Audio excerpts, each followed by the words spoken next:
Olá, professora. Olá, professor da rede privada da cidade de São Paulo. Estamos aqui hoje no Memorial da Resistência e já de antemão agradeço a Ana Pato, que é a diretora técnica, né, do Memorial da Resistência e também curadora de exposições quando existem essas exposições aqui no espaço cultural deles, né?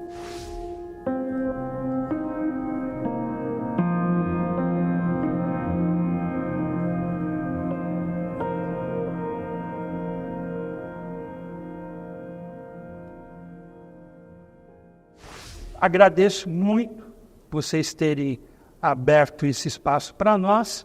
Queria falar para você, Ana, que embora seja um sindicato de professores e professoras, a nossa intenção, quando a gente faz esses encontros literários, que é o nome do nosso programa, é que isso chegue para a sociedade brasileira, porque interessa para nós que a memória coletiva nunca se perca, porque é essa memória coletiva que garante a civilidade, né? Então, muito obrigado por você ter nos recebido, né? E ter aberto esse espaço para nós. Muito obrigada, eu que agradeço a oportunidade de estar aqui e falar mais sobre o memorial e convidar os professores para virem mais do que eles já vêm, porque eles estão sempre aqui com a gente. Eu estava contando que, na verdade, o nosso público, os professores de história, são um público preferencial nosso, assim, que está sempre aqui com a gente, os alunos, então é super importante. Esse espaço da resistência, esse memorial da resistência, né? Qual é o histórico dele? Como que ele surgiu? Para que ele surgiu? Né? E para que ele servirá? Boa pergunta, né? Bom, o Memorial da Resistência ele é inaugurado em 2009, inaugurado como Memorial da Resistência de São Paulo, é um museu da Secretaria de Cultura, Indústria e Economia Criativa do Estado, e ele é fundado como Memorial da Resistência a partir de uma demanda da sociedade civil. Então, acho que vale a pena a gente voltar lá em 1999, quando esse prédio estava naquela época fechado, ele havia sido tombado. E, como por mais de 40 anos, neste prédio, no Largo do Osório, 66, foi ocupado pelo DOPS, o antigo Departamento de Ordem Política e Social, uma das polícias políticas mais truculentas da nossa história. O DOPS funciona aqui até 1983, depois, com o fim da ditadura, a delegacia, o DOPS é fechado, e depois esse prédio passa a ser ocupado pelo DECOM, que era a delegacia do consumidor, e depois ele fica um tempo fechado, e em 99, uma peça de teatro chamada Lembrar e Resistir, é encenada no antigo espaço carcerário do DOPS, dentro desse prédio. Para quem viu essa peça, não cheguei a ver, ela causou uma comoção e uma importância, de fato, de que este lugar de memória não fosse esquecido. E aí começa todo um movimento da sociedade civil organizada em torno do Fórum dos Ex-Presos e Perseguidos Políticos, em diálogo com o Estado, para que este prédio recebesse um memorial dedicado justamente à memória das vítimas.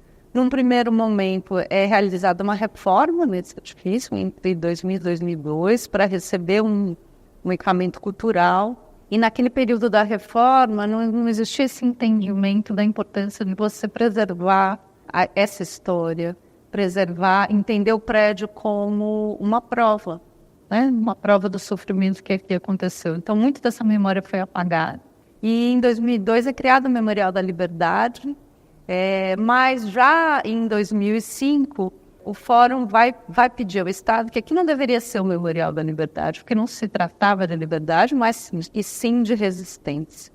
Então, em 2009, em janeiro de 2009, é inaugurado o Memorial da Resistência de São Paulo para preservar justamente as celas que sobraram, são 4 celas, desse antigo espaço carcerário. E mais do que isso, o museu é criado dentro de uma chave importante que é preciso dizer, né, em toda a América Latina, que sofreu com as ditaduras. Foi trabalhada justamente uma política ligada à justiça de transição, uma política de Estado para trabalhar justamente a memória dessas regiões pós-conflito.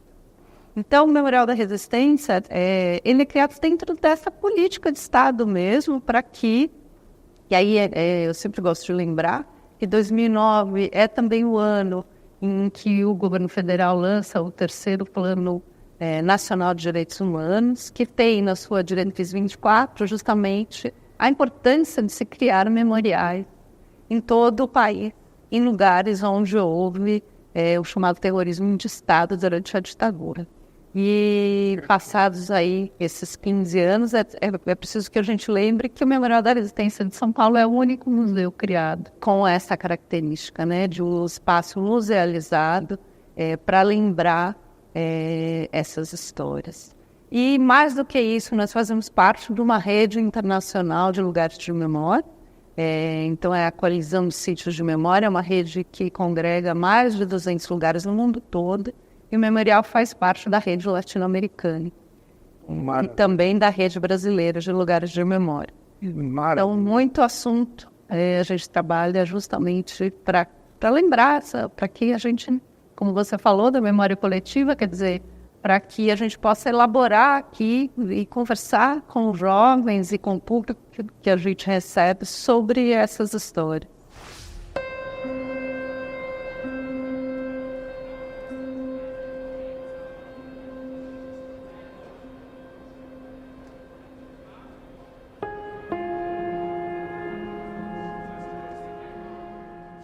Você falou dessa peça de teatro, Ana, e eu assisti essa peça. Olha, então, um privilégio. Eu assisti e eu relatei isso já algumas vezes e vou relatar para você o que aconteceu. Nós víamos com um grupo de amigos e nos encontraríamos aqui. Eu cheguei antes. E tinha uma senhora que estava na fila e saiu da fila. E aí ela saiu, foi até a esquina. Eu sempre conto essa história para os meus alunos, emocionante. Ela voltava. E aí a minha esposa estava para chegar, não chegava, ela saía da fila nova. Na terceira vez, eu falei, a senhora está passando bem? Ela falou, para dizer a verdade, não, porque eu fui presa aí. E aí, ela conseguiu entrar, ela falou que já era a terceira ou quarta tentativa dela de assistir a peça, nessas 4 celas que você falou, né? Aí ela foi, aí entrou, mas evidentemente que as lembranças eram terríveis. E ela chorou copiosamente, e quem foi consolá-la foram os atores, inclusive um deles era o João Acaíbe, né, que fez novelas, etc., ele trabalhou na TV Cultura, né? Infelizmente falecido pela Covid. Passado alguns anos, eu estava lendo um livro sobre a morte do Fleury. E na página 100, do Percival de Souza, na página 100, eu não consegui esquecer, eu vi o nome da Lenita Figueiredo. Felizmente, ela sobreviveu, mas isso me marcou muito, né? Porque tem a ver com a próxima abordagem que eu quero fazer com você. Quando a gente vai assim, em viagens, aconteceu isso comigo. Eu fui visitar uma fazenda de café do século XVII, do século XIX, né? E fui numa senzala. Me senti muito mal. E já me disseram que quem vai em campos de extermínio, né, também aquela coisa... Nós já tivemos alguma experiência assim, né, além da Lenita? Você tem algum relato dessas cenas de alguém que tenha esse... Isso é cotidiano.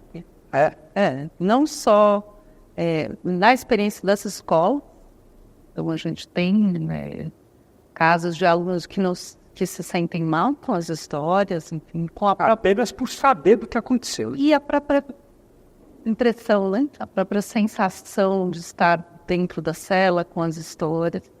E também porque o acervo do memorial, aí, retomando a nossa história, né? Em 2009, era preciso contar a história, essa história que estava de alguma forma apagada, porque a gente tem os arquivos do DOPS, que estão no arquivo do Estado de São Paulo, mas essa história, essa versão, né? E que é a história das pessoas que ficaram presas aqui, a memória das vítimas, a memória dos familiares, de mortos desaparecidos. Então, o memorial ele é fundado a partir de um programa, a gente tem 2 programas, né, identificação de lugares de memória no Estado de São Paulo, vinculados à memória da ditadura civil militar brasileira, e também um programa coleta regular de testemunhos. Então, a gente tem um estúdio de história oral, e aí, cotidianamente, a gente recebe pessoas que vêm contar a sua experiência, no primeiro momento aqui. Então, o começo do memorial é justamente ouvindo esses testemunhos e que acontecem até hoje. Então, a gente sempre recebe uma ligação de uma pessoa que diz, olha, meu pai ficou preso aí e ele já está muito idoso e ele sente a necessidade de ir até aí contar essa história. Então, a gente, muitas pessoas às vezes ficam muito emocionadas quando vêm aqui. Então, isso para a gente é um cotidiano mesmo do trabalho. É um museu em que você consegue sentir a experiência histórica deste momento. Mas eu acho que é importante frisar que a gente está falando, na verdade, o memorial trabalha justamente para que a gente entenda o nosso presente. A gente está falando de continuidades, né? Então, existe muito essa ideia de que, então você está contando uma história que aconteceu e acabou. Não, a gente está olhando hoje no presente quais são as continuidades dessa história, né? Então, como é que a gente pode pensar sobre isso criticamente? A gente tem estatística, Ana, de quantas pessoas passaram por aqui? A gente não tem. Não tem. E isso fala muito, né? As ausências, o que a gente não tem. Essa é uma pergunta que todo mundo faz. Quantas pessoas morreram aqui? Quantas pessoas foram torturadas aqui? Por exemplo, hoje a gente está fazendo um trabalho importante de entender quando funcionava o cotidiano aqui, nesses 5 andares desse prédio, que por mais de 40 anos recebeu as delegacias, recebeu essa série de funcionários públicos, e a gente não consegue saber onde ficavam os espaços de tortura. A gente só tem a voz das vítimas, mas que muitas vezes estavam de olhos vendados, não conseguem. Então, a gente não consegue ter dados realmente para poder trabalhar isso com mais clareza. Então, esse é o nosso trabalho, é investigar para conseguir entender como é que isso acontecia dentro desse prédio. Eu sempre penso muito sobre isso, quer dizer, você tinha pessoas torturadas aqui dentro, ao mesmo tempo você tinha muita gente trabalhando, eram várias delegacias, vários andares. Como que se dava isso? Né? Assim, como era esse convívio cotidiano? Que espaços eram? O que se ouvia? Né? A gente tem várias perguntas não respondidas. E aí é inevitável comparar com a da delegacia da Rua Tutóia, né? Que ela era uma delegacia, tinha esse fim, e ela permaneceu como uma delegacia. E aqui não, ela foi usada temporariamente como uma delegacia, inclusive nos subsolos, né?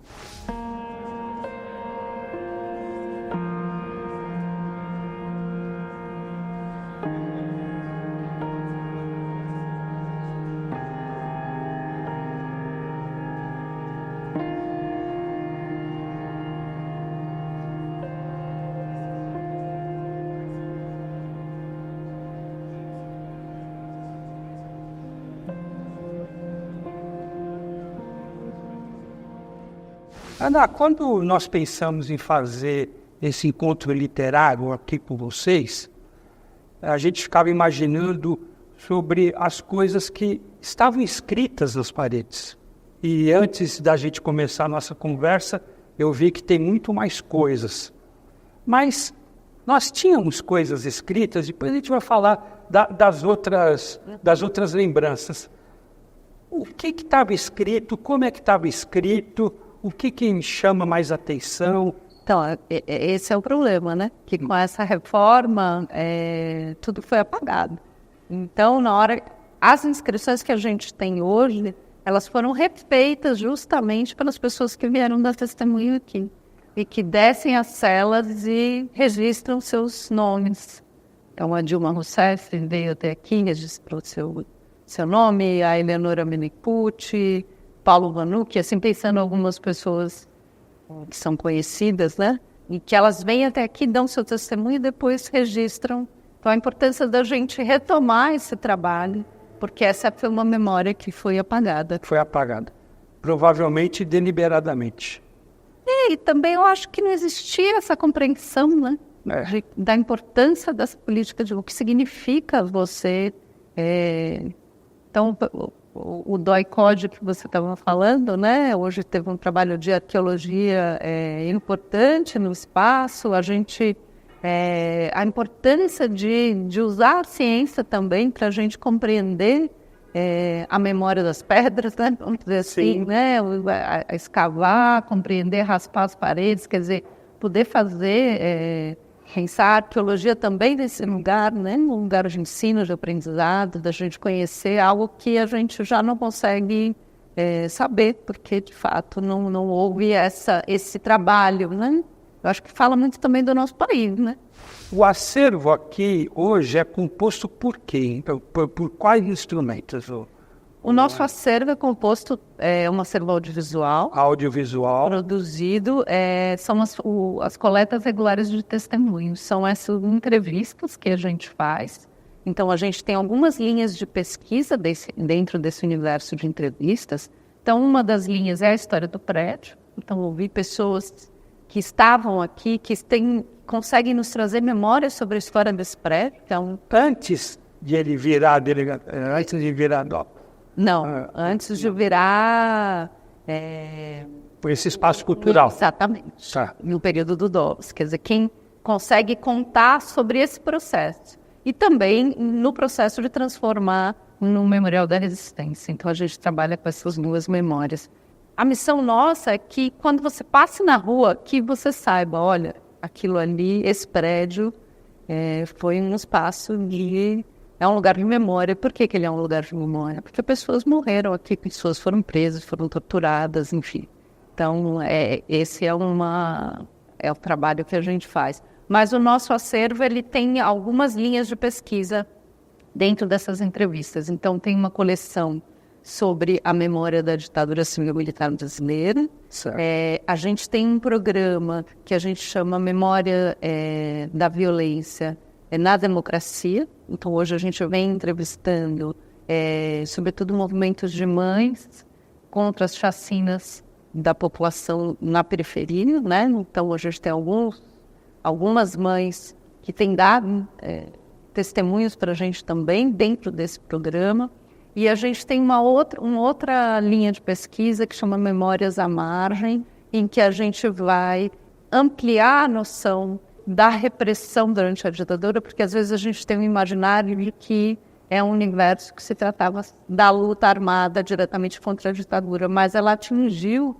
Então, essa coleção especificamente, ela parte até de uma pesquisa que a gente fez para a exposição Orgulho e Resistência LGBT na Ditadura, que é justamente a repressão contra corpos não normativos, né? Então, a gente está falando aí das pessoas transexuais. A gente fez algumas coletas com o movimento negro também.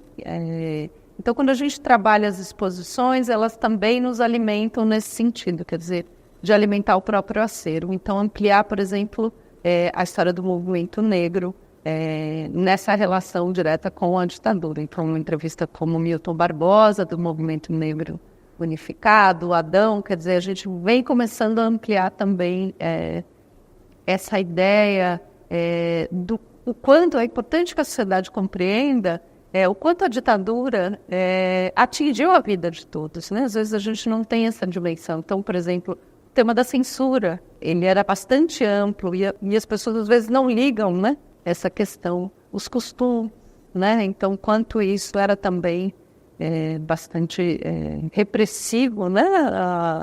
Uma ideologia da ditadura nesse lugar também. A gente vai chegar no que permaneceu da ditadura até hoje. Mas um passo antes ainda. o Estado, ele, em algum momento, ele se posiciona aqui, gente que estava do outro lado, também frequenta aqui, também deu seu depoimento, ou deixou algum relato, porque a gente sabe qual que era o discurso para que a ditadura se instalasse. Então tinha dois lados antagônicos. Esse outro lado, que do lado do opressor, ele aqui se manifesta? Essa é a pergunta. Infelizmente não. Infelizmente não. Seria muito importante para a gente ter relatos da repressão, né? Não existe resistência sem repressão, né? É um momento mais... eu acho que a gente, como sociedade, tem um tabu muito grande para falar desse tema, né? Como se fossem coisas distintas, e não são, né? A gente convive no mesmo ambiente. É importante que a gente elabore como um todo, né? Mas isso não... a gente não conseguiu até hoje.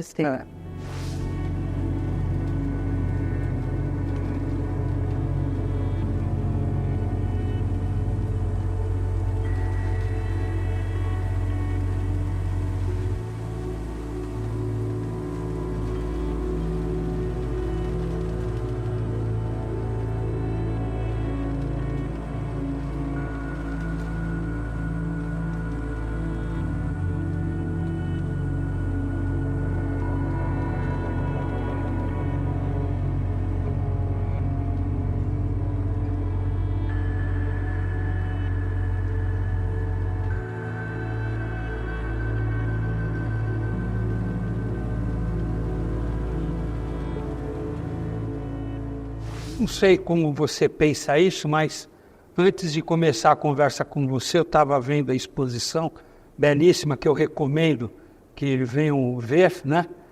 Porque, inclusive, quadros de gente que foi presa, que foi doado para o memorial, né?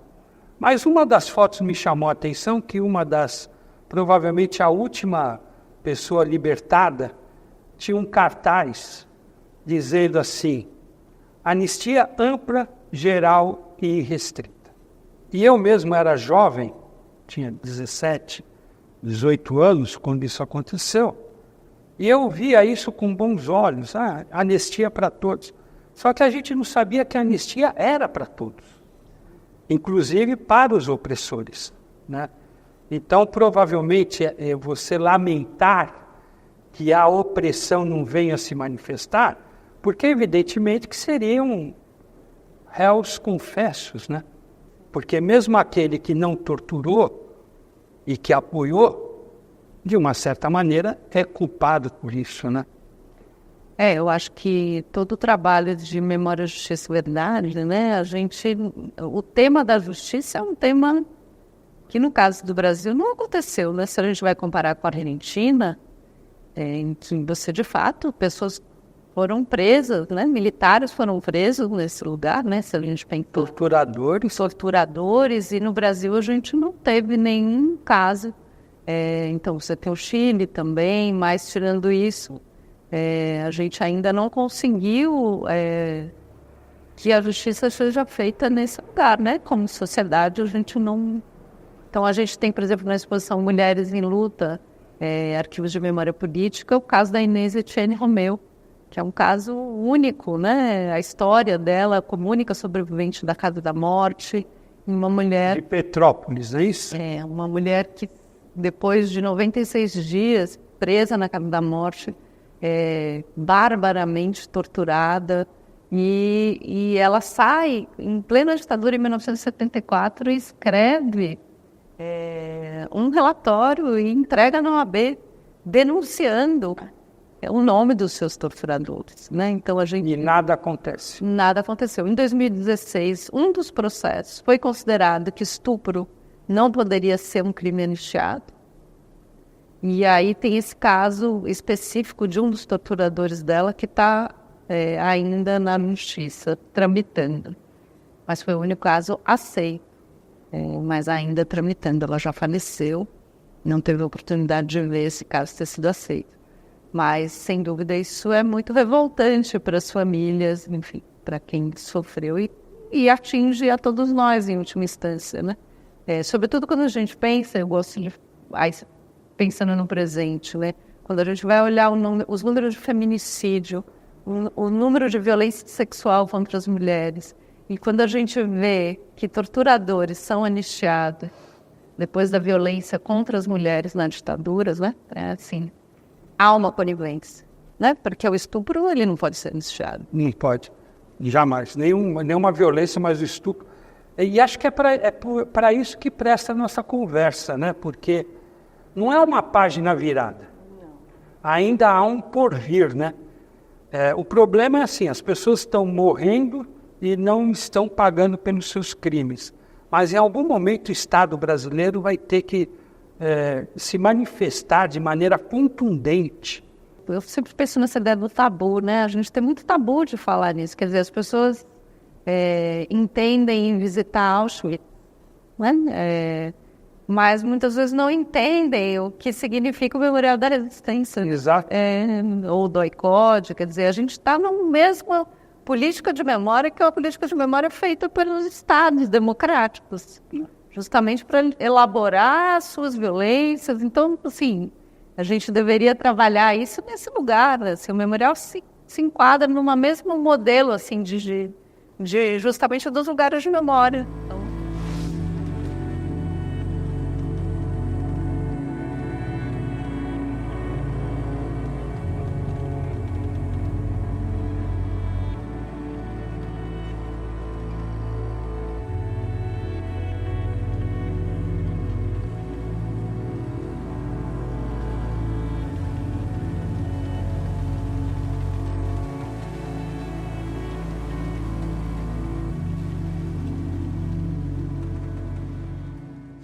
Permanece ainda hoje, e a gente sabe, nas DPs, né, a tortura física, né? E foi uma tortura que as técnicas foram aprendidas nesse período. Aliás, a própria existência da polícia militar, ela é uma herança dessa violência. Como que o Museu da Resistência dialoga com essa violência que permanece? Bom, eu acho que essa linha de pesquisa nossa, que fala justamente da violência na democracia, está justamente querendo olhar para essa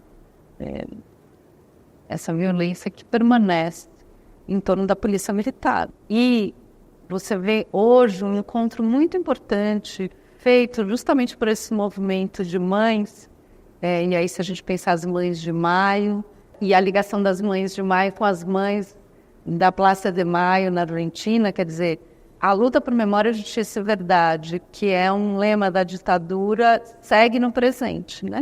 E essas mães vêm trabalhando nessa chave, no entendimento de que é preciso olhar para essas continuidades. A gente está falando de um mesmo processo, né? Então, o memorial, na hora que ele começa a fazer coleta de testemunhos nesse lugar, é justamente para que a gente possa olhar numa chave ampliada das consequências dessa violência no presente, né? Muito bem. Eu acho que tem a coleta de testemunhos, por exemplo, com a Dilma Rousseff, ela fala muito disso. Ela fala que ela vai ver o pau de arara pela primeira vez num quadro do Debré, num período de escravidão no Brasil. Né? Então ela fala isso, né? Que eu acho que é uma imagem muito forte. A gente tem essa experiência aqui, por exemplo, o educativo fala muito disso, que os jovens, porque esse é um prédio do Ramos de Azevedo. Esse prédio é do Ramos de Azevedo. E esse prédio que foram os galpões da Sorocabana, é um prédio que está fincado aqui na sua história também, com a história da linha férrea, com tudo que está em volta. E que tem essas colunas, né? E as colunas estão dentro das celas. E muitos jovens perguntam se a tortura era num modelo de Pelourinho. Então você vê que o imaginário da violência, essa violência punitiva, essa violência que é uma violência do Estado colonial, né? A gente pode... Isso permanece já há séculos. É isso que... Então, assim, a gente olha o período da ditadura militar, que há as técnicas são né? Você tem do Estado contemporâneo, mais... Até mais sofisticado, né? Porque o Pelourinho era público. Mas essa... O pau de arara é privado. É privado, né? Até isso foi... É a ideia... acho que a palavra é triste mesmo, do nosso país, né? Da nossa Constituição, de um país que se funda a partir de uma violência. Você deu uma informação agora que é bastante interessante, que esse prédio aqui era da antiga linha férrea, Sorocabana, né? Um prédio histórico, provavelmente do início... Galpões, docas, talvez, né? E... Ana, eu quando cheguei aqui, eu tive dificuldade para achar o Museu da Resistência, porque eu vi lá Pinacoteca, né? E bem pequenininho o Museu da Resistência, né? Nesse entorno aqui, como que vocês fazem para se diferenciar, para atrair o público, além, evidentemente, dessas mídias que a gente utiliza, que vocês utilizam, como é que você faz para que o público venha até conhecer esse acervo ao mesmo tempo maravilhoso e ao mesmo tempo lúgubre, triste, né? Mas como a gente está falando desde o início, necessário para preservar a memória. Como que o museu, o memorial, ele atrai as pessoas para vir para cá? Bom, o memorial é um museu jovem, né? Tem 15 anos. Então a gente tem um trabalho, justamente esse é um trabalho cotidiano nosso, de ampliar a nossa visibilidade, né? E eu diria assim, que o memorial tem uma função importantíssima, que é de formação política, mas não é no sentido partidário, isso é no sentido da cidadania, né? Então é um museu para a construção democrática. Não existe construção democrática sem memória, né? Então eu acho que esse é uma parte, respondendo uma parte da sua pergunta. Outra ação importante que a gente precisa ampliar aqui, vamos dizer assim, o que significou você ter por mais de 40 anos essa polícia tão violenta aqui nesse prédio? E aí quando a gente pensa na relação com o próprio entorno, né? Quais são as marcas dessa relação aqui? Então acho que tem muito a ser estudado, né? Para que a gente possa também compreender o centro também, passa pela compreensão da presença dessa delegacia aqui também, né? Eu acho que está tudo... A gente recebe, em média, 80 mil pessoas por ano, grande parte são os jovens das escolas públicas e privadas. O segundo semestre, quando se ensina na história do Brasil a pauta da ditadura, fica lotado aqui, a gente chega a ter... Esse fenômeno. É incrível, mas a gente tem muito o que crescer. Então, você está me perguntando, dizendo, olha, o memorial tem um potencial para receber muito mais gente, para crescer muito mais, para ter uma visibilidade muito maior, né? Então, eu acho que isso tudo é um movimento. Eu acho que o movimento de luta pela democracia no país também vai junto nessa mesma chave, né? Preciso entender. Então, vamos lá. A gente tem um prédio que é histórico, a gente tem um acervo riquíssimo, a gente tem uma facilidade de transporte, porque o metrô tem uma saída daqui dentro, tá certo? Um museu inteiramente gratuito. Um museu inteiramente gratuito, né? E é um museu que preserva... Quando as pessoas às vezes falam para mim, mas é uma história dura, eu digo, olha, mas tem um educativo que faz um trabalho muito potente de formação em direitos humanos. Então, acho que é um museu de formação crítica mesmo, em que é possível vir até aqui e ter esse contato com a experiência histórica no seu espaço.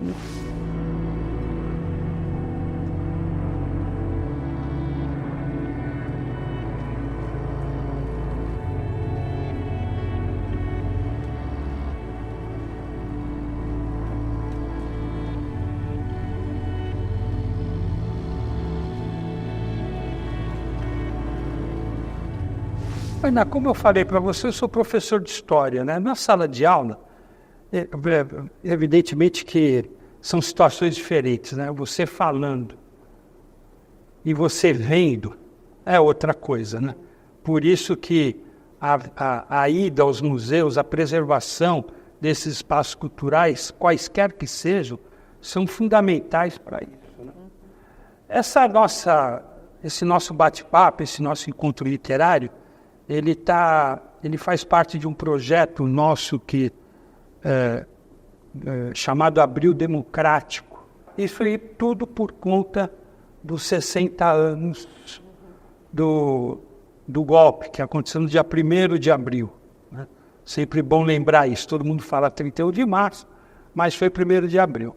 E nós temos uma revista lá do sindicato, uma revista chamada GIS, que eu vou dar alguns exemplares de presente para você, um para você, outro para o acervo, tá certo? Essa revista GIS, ela é uma revista de artigos dos mais variados, e a próxima, que eu também me comprometo a trazer para você, ela traz exclusivamente questões sobre esses 60 anos, tá? Por enquanto você fica com a anterior. Obrigada. A gente vai deixar mais. E você vai receber também, porque você que vai escolher, né? A gente vai mandar para você um catálogo de charges da Laerte, tá bom? E aí você vai escolher e eu vou pessoalmente trazer para você, autografado pela Laerte. E todos nós sabemos quem é a Laerte. A Laerte também uma artista de resistência. Portanto, vai ao encontro do espírito, né, desse projeto maravilhoso que você tem. Para terminar, o que você espera agora? O que há por vir aqui no Memorial da Resistência, além dessa preservação? Qual que é o seu sonho, qual é a sua expectativa? Uma ampliação de público. Ampliação de público. Eu acho que a gente precisa entender que essa é uma pauta.